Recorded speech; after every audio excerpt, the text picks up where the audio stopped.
देवी अहिल्या विश्वविद्यालय में बीएससी के स्टूडेंट जिन लोगों ने एडमिशन लिया था, तो देवी अहिल्या विश्वविद्यालय का एक तानाशाही निर्णय लिया गया है और वो निर्णय से पीड़ित और प्रताड़ित झाबुआ से आए हुए ये छात्र हैं, ये छात्राएं हैं, जो 1 महीने का इन लोगों को समय दिया गया और इनका सिलेबस चेंज किया गया। अभी इसमें आप लोगों को यहाँ पे मिलने की अनुमति दी गई? जी दी गई है। हाँ जी। तो अपनी समस्याओं को बताइए कि आप लोगों को क्या शिकायत है देवी अहिल्या विश्वविद्यालय से? देवी अहिल्या विश्वविद्यालय ने ये बोला था कि आप पुरानी शिक्षा नीति से पढ़कर आए हैं तो आपको मतलब 3rd ईयर में भी पुरानी शिक्षा नीति से एडमिशन दिया जाएगा और एग्ज़ाम भी दी जाएगी। पर इन्होंने मतलब आखिरी डेट आते ही, एग्ज़ाम फॉर्म डालने की डेट आते ही उन्होंने रूल चेंज कर दिया कि बोला तुम मतलब नई शिक्षा नीति में एडमिशन लो और जो फर्स्ट ईयर मतलब आप लोगों का सिलेबस चेंज किया गया है? सिलेबस चेंज है पहले से। हाँ। पर हमारा मतलब एग्ज़ाम दिलाने के लिए उन्होंने पुरानी शिक्षा नीति से ही एग्ज़ाम दिलाएंगे यूँ बोला था। हाँ। जो नए सिलेबस से पढ़ रहे वो तो पढ़ रहे ऑलरेडी, और हमको कॉलेज में भी आने नहीं दिया, मतलब पढ़ाया नहीं पूरे साल। और अब एग्ज़ाम का टाइम आया तो उन्होंने बोल दिया कि तुम नई शिक्षा नीति से मतलब एग्ज़ाम दोगे, तो हम कैसे देंगे एग्ज़ाम? हमारे को पूरे साल पढ़ाया नहीं, ना कोई प्रैक्टिकल करवाया। अब अचानक अब एग्ज़ाम का टाइम है मार्च, 1 महीना भी नहीं बचा। आप लोग जो है शेड्यूल कास्ट अपने उससे बिलोंग करते हैं? हम एसटी से बिलोंग करते हैं। एसटी से बिलोंग हाँ। करते हैं। और ये जो आदिवासी छात्र हैं, ये अब अपनी आवाज लेके कहाँ जाएं और किसको बताएं? जो इनके साथ हुआ है अचानक, यो 1 माह का समय मिला है नए सिलेबस में आप लोगों को। अभी एडमिशन लो नई शिक्षा नीति में और 1 मार्च से एग्जाम। 1 मार्च से एग्जाम दो। हाँ। और ये आप लोगों की जो अंदर आप चर्चा करने के लिए आप लोग गए थे, बात की? हम लोग विद्यार्थी परिषद के नाते अभी गए थे, वीसी मैम से हमारी इस विषय में बात भी हुई है।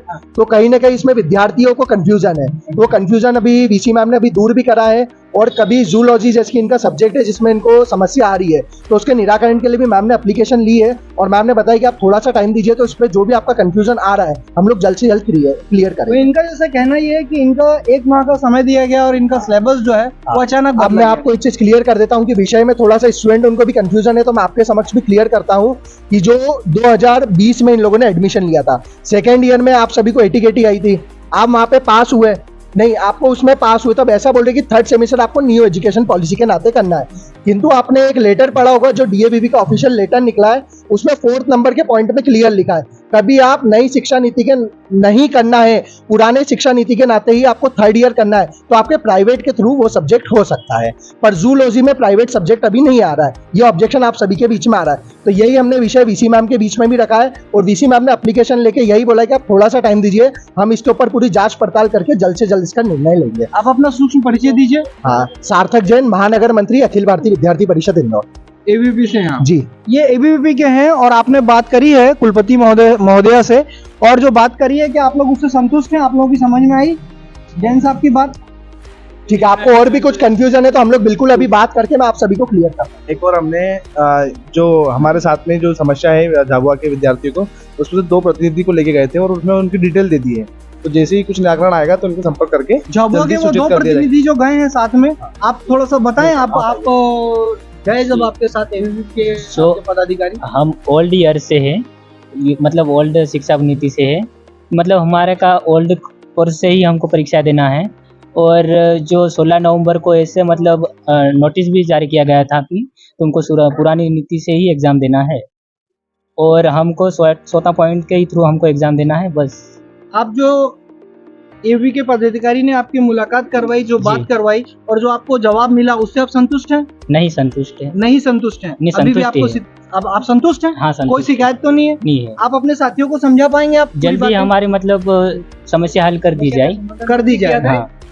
आप लोगों की समस्याओं का समाधान हो जाएगा। आपके प्रतिनिधि 2 लोग गए थे बात करने के लिए, अखिल भारतीय विद्यार्थी परिषद के जैन साहब, आप अपना नाम फिर से बताइए। सार्थक जैन, महानगर मंत्री, एबीवीपी इंदौर। सार्थक जैन जी ने ये आदिवासी छात्र जो झाबुआ से आए हुए हैं इनकी बात करवाई और 2 प्रतिनिधि गए हैं जो कि आप संतुष्ट हैं। आप लोगों को अब इन लोगों को समझाने में सक्षम है ना?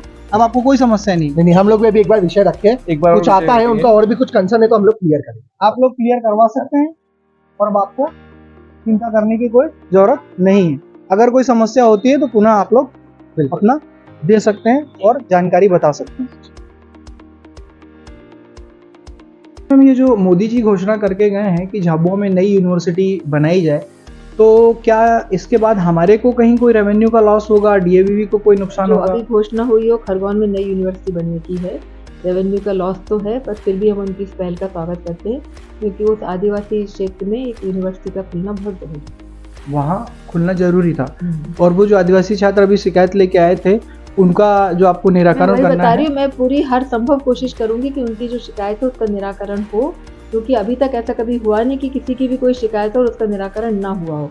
तो अभी जब प्रॉब्लम समझ में आएगी तभी तो उसका सॉल्यूशन निकालेंगे। जी हाँ। हम कल बैठेंगे, उनकी प्रॉब्लम समझेंगे और निश्चित रूप से इसका सॉल्यूशन निकालेंगे। और आपने ये जो अभी मैंने आपसे जो चर्चा की, ये जो आपके ठेके वाले जो गार्ड होते हैं और जो अन्य कर्मचारी होते हैं, इन लोगों के लिए जो ठेकेदारों की शिकायतें आ रही हैं, इसके खिलाफ आप कोई एक्शन लेने के? नहीं, जब भी हमारे पास लिखित में शिकायत आती है तो हम इसके खिलाफ एक्शन लेते हैं, पर लिखित की शिकायत नहीं है, उसके अलावा भी थोड़ा बहुत हमें आइडिया है कि इनको पूरा पैसा नहीं दिया जा रहा है। इन्हीं सब से बचने के लिए अब की बार हम लोग सबने मिलकर फैसला किया है कि अब जो गवर्नमेंट एजेंसी सेडमैप, उसके थ्रू हम लोग अपनी सिक्योरिटी की व्यवस्था करेंगे। और मैम अभी कुछ कॉपी चेक करने वाले जो मामले आए हैं, प्रोफेसरों को नियमित रूप से पेमेंट नहीं करी जा रही है। भाई ऐसा तो कभी नहीं होता, क्योंकि सारे केयर सेंटर्स को हम एडवांस दे देते हैं। किसी एक आध की पर्टिकुलर की बात हो तो कई बार ऐसा होता है कुछ प्रोफेसर अपने जो रेम्यूनरेशन के फॉर्म्स ही नहीं भरते, तब एक अलग बात है।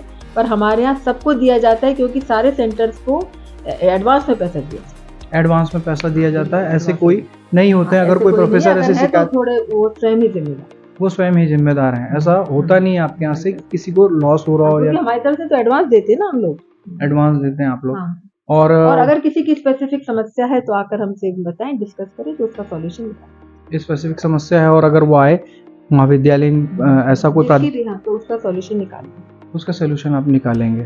ठीक है, तो आप देवीअल्लाह विश्वविद्यालय की कुलपति रेणु जैन मैम से हमें जो जानकारी लेना थी वो प्राप्त हुई। मैं दैनिक दबंग केसरी समाचार से नलिन दीक्षित और मेरे सहयोगी PIB से रूपेंद्र सिंह चौहान।